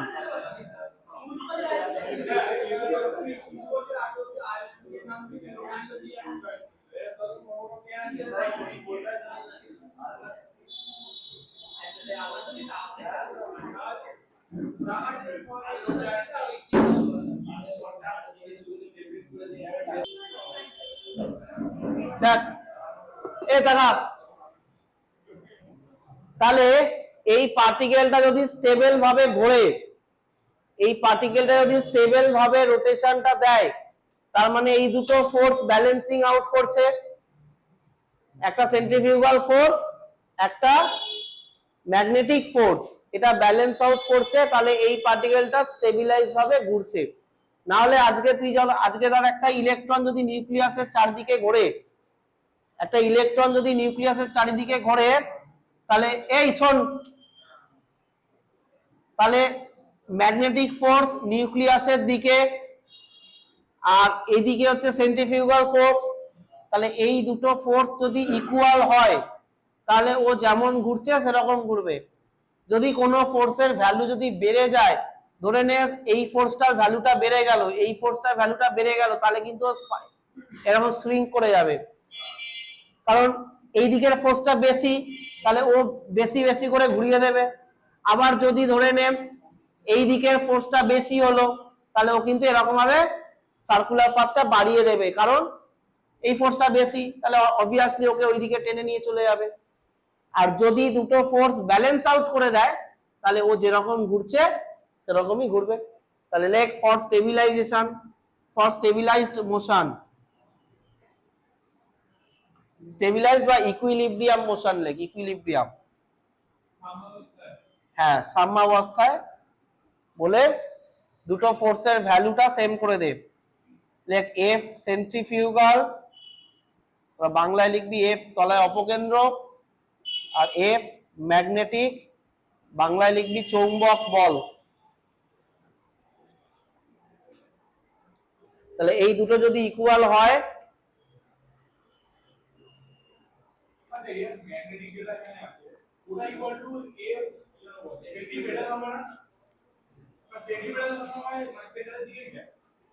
সেন্ট্রিপিটাল সেন্টারের দিকে, সেন্ট্রিফিউগাল বাইরের দিকে। হ্যাঁ তো হ্যাঁ হ্যাঁ, এবার আমি নামটা সেন্ট্রিপিটাল কেন বলবো, এটা ম্যাগনেটিক ফোর্সের নাম তো, এটা একটা, ঠিক আছে। যে যে পূর্ব দিকে উঠবে সেই সূর্য হয়ে যাবে, সূর্য দিকে তো চাঁদও ওঠে, ঠিক আছে। এর অদ্ভুত কথা। দেখ তাহলে এই হলো তো এটা, তাহলে ভ্যালুটা লেখ M V square by R equals to Q V B. তাহলে এখান থেকে আর এর ভ্যালুটা ক্যালকুলেট করে বল কত, আর এর ভ্যালুটা ক্যালকুলেট করে বল কত। উল্টো পাল্টা না বলে তা ভালো করে বল।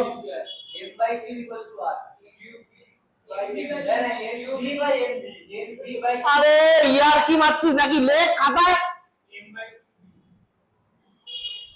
খাতায় না লিখে এটা ওটা বলছে।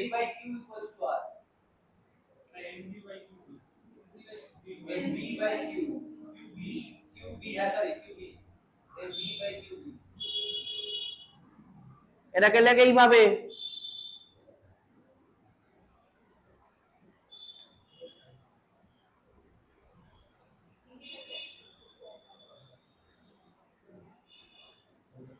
কোনদিন কেমিস্ট্রিতে কোনদিন দেখেছিস কিউ বাই এম রেশিও বা ই বাই এম রেশিও? কোনদিন যদি না দেখিস, যে যেখানে কেমিস্ট্রি পড়িস সেখানে গিয়ে একবার স্যারকে জিজ্ঞাসা করবি যে what is the significance of Q by M ratio, Q by M রেশিওর গুরুত্বটা কি, এটা একবার কেমিস্ট্রি টিচারকে জিজ্ঞাসা করবি। বুঝতে পেরেছিস? সেই টিচার যে অ্যান্সারটা দেবে তার উপর বেস করে আমি এটা আরেকটা গল্প আমি বোঝাতে পারবো, কারণ এই রেশিওটা দিয়ে আমি এটা বলতে চাই না, তোরা ওখানে আরো ভালো করে বুঝতে পারবি কেমিস্ট্রিতে। What is the significance of Q by M ratio, ঠিক আছে, what is the significance of Q by M ratio.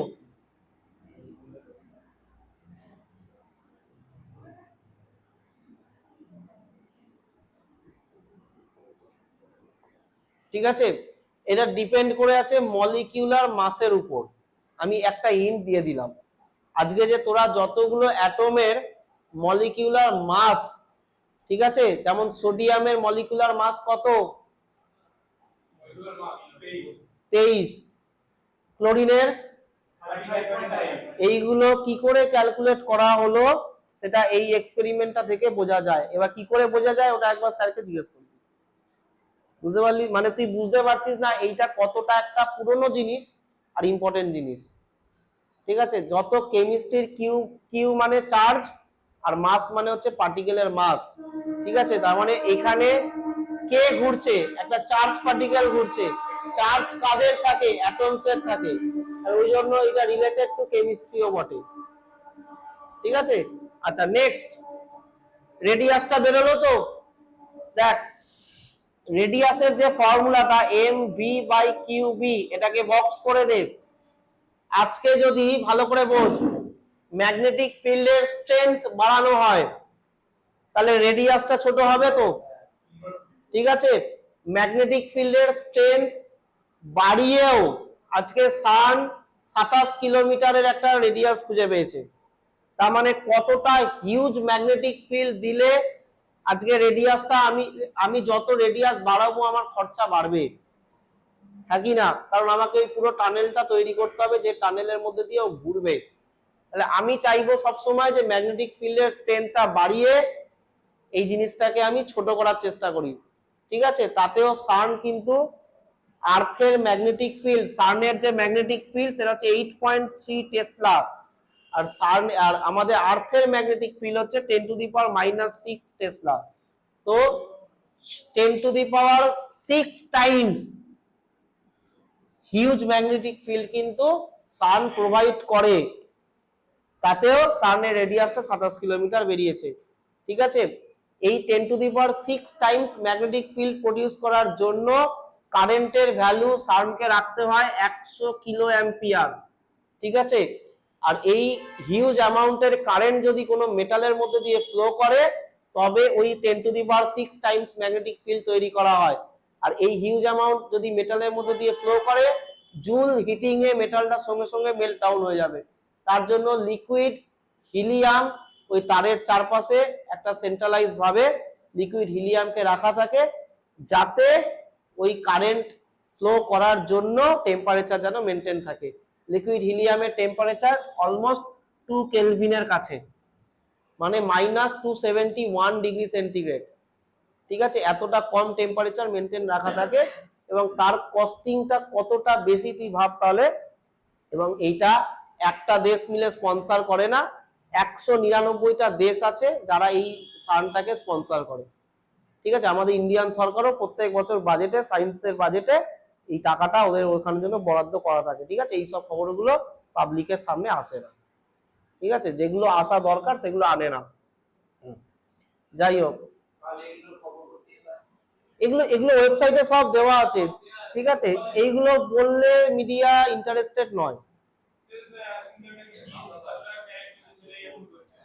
না, এই রিসেন্ট ইয়ারে পাবি না। যখন তোর বাজেট অ্যালোকেশন হয় প্রত্যেক বছর হয়, রিসেন্ট ইয়ারে 2024-এ জেতার পরে বাজেট স্যাংশন করেনি, মানে স্যাংশন করেনি মানে পাবলিশই করেনি। স্যাংশন করেছে, কত টাকা করেছে সেটা ওরা বলতে পারবে। 27 কিলোমিটার। হ্যাঁ, আর থেকে 6400 কিলোমিটার, ও তো অনেক বেশি। 27 কিলোমিটার মানে হচ্ছে কোন্নগর থেকে হাওড়া স্টেশন, হাওড়া স্টেশন থেকে কোন্নগর স্টেশন, এইটাকে টোটাল লম্বা করে দিই। তাহলে এই সার্নের রেডিয়াস, সার্ন সার্ন সার্ন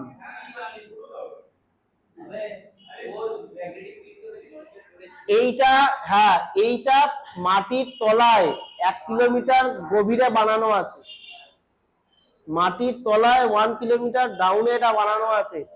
আর এইটার মধ্যে, হ্যাঁ, সুইজারল্যান্ড, ফ্রান্স, এই বর্ডারে ওটা নিচে দিয়ে গেছে। আর টানেলটা কত বড় জানিস? এই টানেলটা দিয়ে 3টে মেট্রো, আমাদের কলকাতা মেট্রো ঢুকে যাবে, এত বড় একটা টানেল। ঠিক আছে, আর কলকাতা মেট্রো আমাদের ওই 100 মিটার না 200 মিটার ইয়ে করতে ক বছর লাগিয়েছে? আরে বউবাজার তো অন্য ইস্যু, গঙ্গার তলায় শুধু টানেলটা বানিয়েছে, সেটা জার্মানি থেকে মেশিন এনেছে। ঠিক আছে, আজকের কথা নয়। আর এটা এটা সার্ন বানিয়েছিল 1 বছরে, ফ্রান্স, জেনেভা এরা বানিয়েছিল 1 বছরে। ভারত ওইটুকুনি বানাতে 7 বছর টাইম লাগিয়েছে। ঠিক আছে, ওখানে আবার পাহাড়ের তলায় আছে, ফ্রান্স আর জেনেভার বর্ডারে পাহাড় আছে, ওই আল্প পাহাড় না কি সব আছে। ঠিক আছে, ওই পাহাড়ের তলায় 1 কিলোমিটার নিচে নেমেছে, নিচে নেমে টানেলিং করেছে, বোরিং করেছে, করে ওইরকম লিকুইড হিলিয়াম আছে ওখানে, মানুষ থাকে ওখানে, রিসার্চ ল্যাবরেটরি গুলো ওখানে সব আছে ওখানে।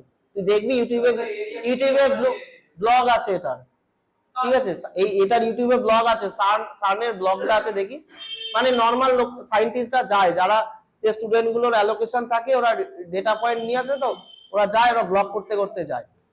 ঠিক আছে, যাই হোক, দেখ এবার কথাটা হচ্ছে, দেখ, আচ্ছা, হেভি মাসের যদি পার্টিকেল নেয় তাহলে রেডিয়াস বেড়ে যাবে। যেমন প্রোটনের মাস কিন্তু বেশি, ইলেকট্রনের মাস কিন্তু নেগলিজিবল। তাহলে ইলেকট্রন নিয়ে যদি আমি এক্সপেরিমেন্ট করি তাহলে রেডিয়াসটা কম হবে। প্রোটন নিয়ে করলে, প্রোটন কিন্তু ইলেকট্রন থেকে অনেক ভারী। প্রোটন কতটা ভারী জানিস? প্রোটনের মাস হচ্ছে 9.27, সরি, প্রোটনের মাসটা হচ্ছে, ইলেকট্রনের মাসটা লিখি 9.11 × 10⁻³ কেজি, আর প্রোটনেরটা হচ্ছে 1.67 - 27 কেজি, প্রায় 1836 গুণ ভারী প্রোটন। ইলেকট্রনের থেকে। তাহলে এই হিউজ অ্যামাউন্ট মাস যদি হয় তাহলে রেডিয়াস বাড়াতেই হবে, তোমার কিছু করার নেই, ফর্মুলাতে ডাইরেক্ট অ্যাটাচ। ভেলোসিটি যদি বেড়ে যায় তাহলেও রেডিয়াস কিন্তু বেড়ে যাবে। এবার ভেলোসিটিটা কার উপর ডিপেন্ড করে? আমার উপর, কারণ আমি যে ভেলোসিটিতে থ্রোটা করে দিচ্ছি ওই ভেলোসিটিটাই মেনটেন রাখছে ও। তাহলে আমি এমন ভাবে মেনটেন করার, এবার ভেলোসিটি যত বাড়বে কলিশনটা তত ফাস্ট হবে আর কলিশনটা তত ইন্টেন্স হবে, ওই প্রোটনটা ভেঙে অনেক পার্টিকেল তৈরি করবে। আর ভেলোসিটি যদি আস্তে করে পাঠাস তুই তাহলে কলিশন হবে, কিন্তু অতটাও হাইলি কলিশন হবে না, পার্টিকেল কম তৈরি হবে। এটা হলো সেকেন্ড কথা। আচ্ছা, থার্ড হচ্ছে চার্জ। চার্জ কিন্তু ইলেকট্রনেরও সেম, প্রোটনেরও সেম। তাহলে এটার উপর কোনো ফ্যাক্টর কাজ করছে না যে তুমি প্রোটন নাও না ইলেকট্রন নাও।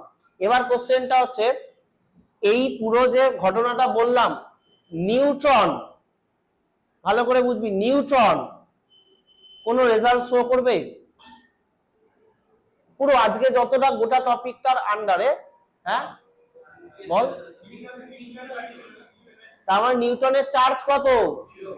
তাহলে কোনো এফেক্টই শো করবে না Newton under the magnetic field, under the electric field. Electric ফিল্ডের ফর্মুলাটা কি ছিল?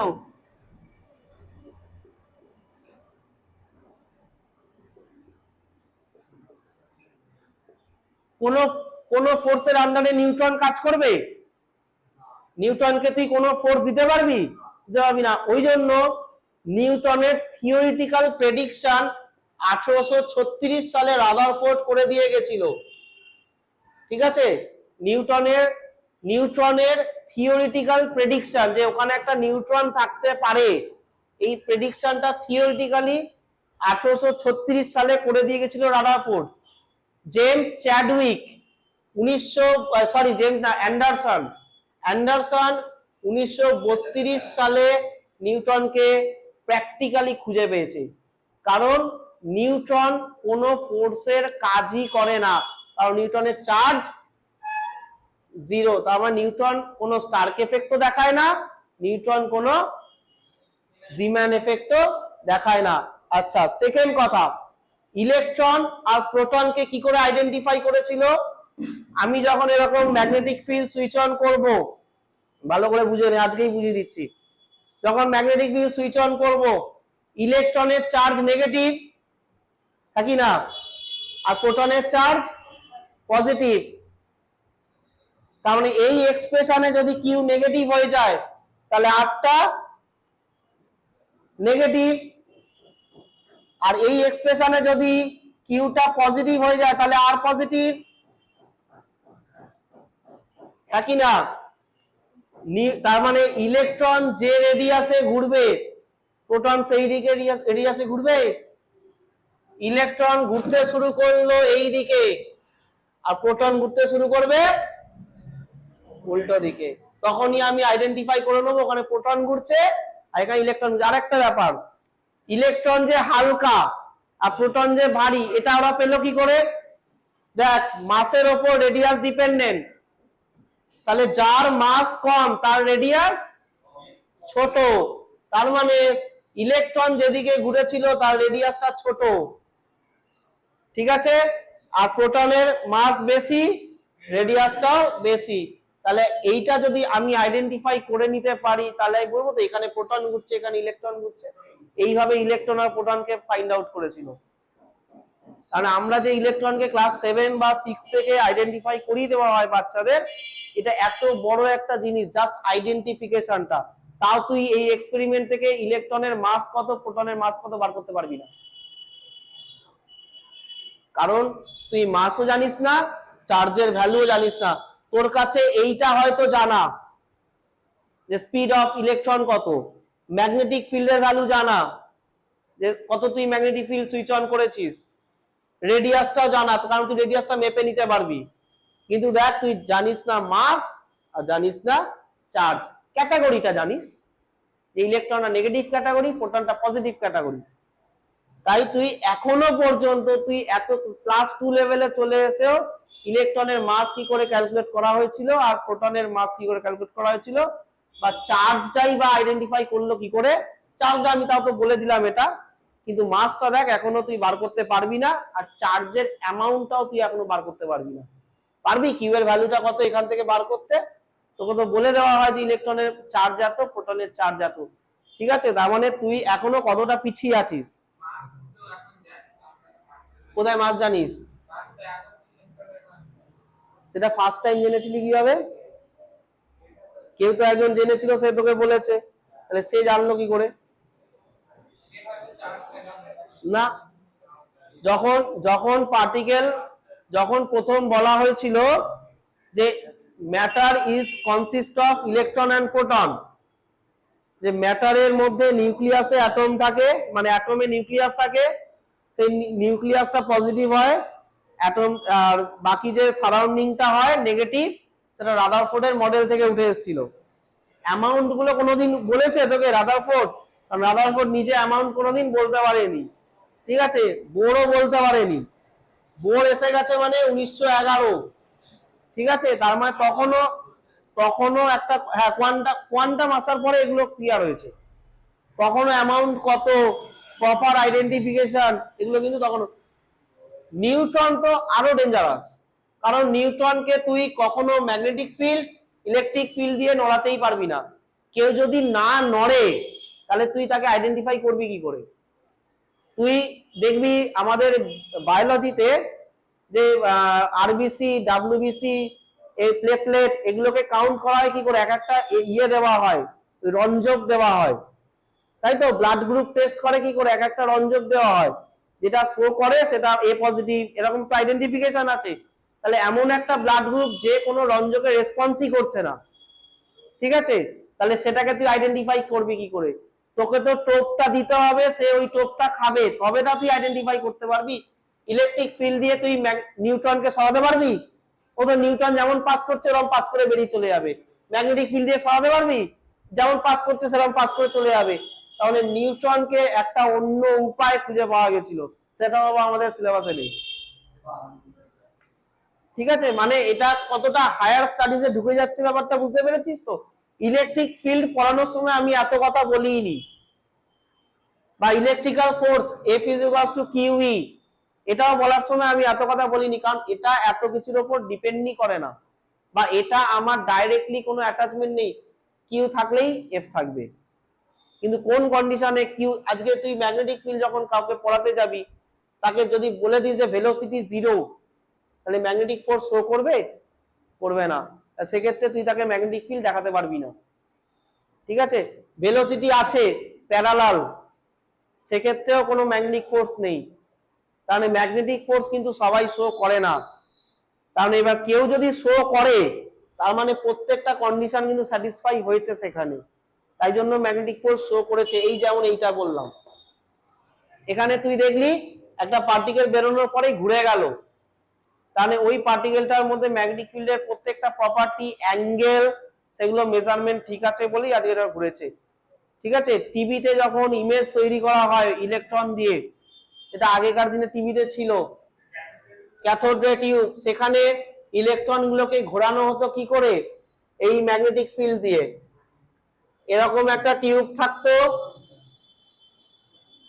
ওদের কাছে সব অ্যাপ্লিকেশন বলে দিচ্ছি। এই হচ্ছে টিভি স্ক্রিন, এখানে একটা, হ্যাঁ হ্যাঁ ঠিক আছে, ওটা আমি ফ্ল্যাট আঁকলাম। এখানে একটা ইলেকট্রন গান থাকতো, যেখান থেকে প্রচুর ইলেকট্রন বেরোতো, ঠিক আছে, ইলেকট্রন গান। এই ইলেকট্রন গানটাকে এখানে একটা ম্যাগনেট রাখা থাকতো, ইলেকট্রোম্যাগনেট, অবশ্যই ইলেকট্রোম্যাগনেট। সেই ইলেকট্রোম্যাগনেটের কারেন্টটা প্রোগ্রামিং এ দেওয়া থাকতো, ঠিক আছে। এবার কারেন্টের অ্যামাউন্ট যেরকম হবে, বায়োসাভার্ট ল দিয়ে কি তৈরি হবে? Magnetic field.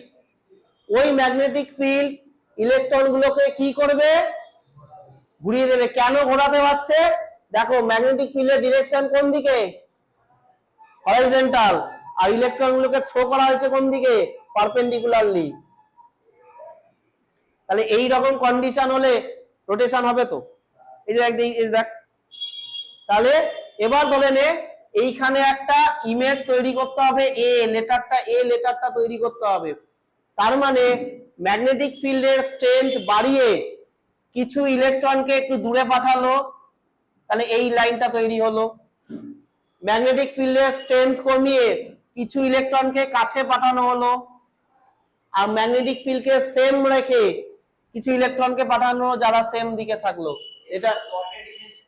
এটা ডটেড ইমেজ প্রডিউসার। তার মানে লেটার এটা ফর্ম হলো। না, ভেলোসিটি সিলেক্টর বলে। ওটা টিউবের বাইরে থাকে না, ওটা চোঙের ভেতরেই থাকে, ওটা দেখতে পাবি না। হ্যাঁ, ওই টিউবের মধ্যে ওটা ভেতরে বসানো আছে। ঠিক আছে, দুটো এরকম এরকম ম্যাগনেট থাকে, ইলেকট্রোম্যাগনেট। তাহলে ইলেকট্রোম্যাগনেটের ম্যাগনেটিক ফিল্ড কি? B μ0 Ni। তাহলে I যদি তুই চেঞ্জ করিস তাহলে B চেঞ্জ হবে। B চেঞ্জ হলে কি চেঞ্জ হবে? রেডিয়াস চেঞ্জ হবে। তাহলে এক একটা পার্টিকেল এক এক দিকে সার্কুলেট পাথে ঘুরে যাবে, তাহলে ইমেজটা তৈরি হবে। তাহলে এতগুলো কাজ চোখের নিমিষে হতো, তুই কিছু জানতিস না। এবার ইমেজ তৈরি করছে কি করে? তো আমি তো ইলেকট্রন গুলোকে পাঠালাম, এখনো ইমেজ তৈরি হয়নি। ইলেকট্রন গুলোকে পাঠালাম, এখানে ফ্লুরোসেন্ট স্ক্রিন থাকতো। ফ্লুরোসেন্ট স্ক্রিনে কিছু স্পেশাল টাইপের কেমিক্যাল দেওয়া থাকতো, যে কেমিক্যালটা জিঙ্ক সালফাইড, এরকম কিছু কেমিক্যাল থাকতো, যে কেমিক্যালের ওপর ইলেকট্রন গেলে সেটা হিট তৈরি করতো আর হিটে জ্বলে উঠতো। বুঝতে পারলি? ওখান থেকে কালারটা আসতো।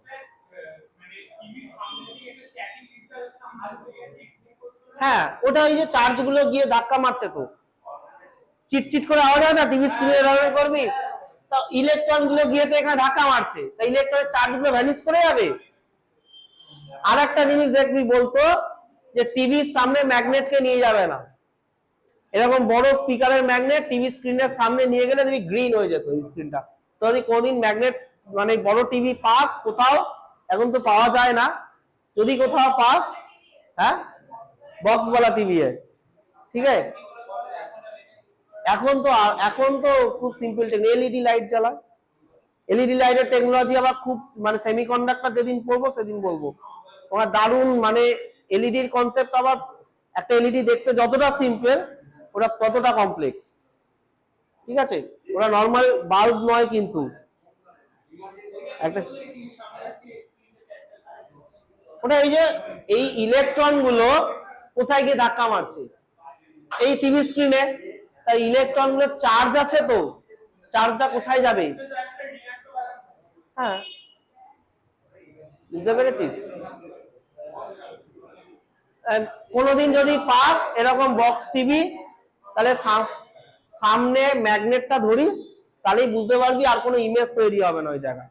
কারণ তুই একটা ম্যাগনেট ধরছিস মানে ইলেকট্রন গুলোকে তুই আরো সরিয়ে দিচ্ছিস, মানে ইমেজ তৈরি হবে। ওই জন্য বলতো যে টিভির সামনে ম্যাগনেট নিয়ে যাবে। আর এতগুলো কাজ চোখের নিমিষে হয়, মানুষ কিছু বুঝতে পারে না, জানে না, জাস্ট ওরা পিকচারটা দেখে। 12 volt 12 volt DC DC DC ওই তো 12 ভোল্ট ডিসি কনভার্টার থাকতো ভেতরে। অ্যাম্পিয়ারটা তো ভ্যারি করবে, তুই যেরকম স্ট্রেংথের তুই চ্যানেল দেখছিস, মেগাহার্জের উপর অ্যাম্পিয়ারটা ডিপেন্ড করে। এসি তো এসির কারেন্টের রেটিংটা হয় ফ্রিকোয়েন্সির উপর, তো শেখাবো আমি। তো ফ্রিকোয়েন্সি যেমন তুই চেঞ্জ করবি সেরকম কারেন্টটা রেটিং হবে। অলমোস্ট ওই ধরে নে না কত হবে, রেজিস্ট্যান্সের উপর ওটা ডায়োড তো ওইভাবে করা যাবে না, ডাইনামিক রেজিস্ট্যান্স হয়। আচ্ছা, ওয়াটেজটা যদি তুই জানতে চাস তাহলে মোটামুটি ওটা 120 থেকে 130 ওয়াটের মধ্যে থাকে। এখন কি টিভি গুলো তো ওই 60 ওয়াটের মধ্যেই থাকে, ছোটগুলো আরো কম। ঠিক আছে, বুঝতে পারলি? তো এই মেশিনটা কোনোদিন খারাপ হতো না। এটা কেন খারাপ হতো না? কারণ ইলেকট্রন গানটা ও কন্টিনিউ ইলেকট্রন পাঠাতে থাকবে, ইলেকট্রোম্যাগনেট কারেন্ট পাঠালে ইলেকট্রোম্যাগনেট হয়ে যায়, এইটা কোনোদিন খারাপ হতো না। হ্যাঁ, যেটা যেটা যেটা ডিসাইড করে যে কত কারেন্ট পাঠাবো, কারণ মেন কন্ট্রোলটা কার উপরে, কারেন্টের উপরে। কারেন্ট যেমন হবে সেই অনুযায়ী পিকচার তৈরি হবে। বুঝতে পেরেছি? যাই হোক, আজকে তাহলে এই পর্যন্ত থাক। কাকে এটা আসবি না, এগুলো আছে। তুই যখন ইলেকট্রিক্যাল ইঞ্জিনিয়ারিং বা ইলেকট্রনিক্স এ পড়তে যাবি, তোকে আগে সিআরওই শেখাবে, এগুলোকে সিআরও বলে। অঙ্ক আজকে দেখবো না, আজকে বাড়ির কাজ দেবো।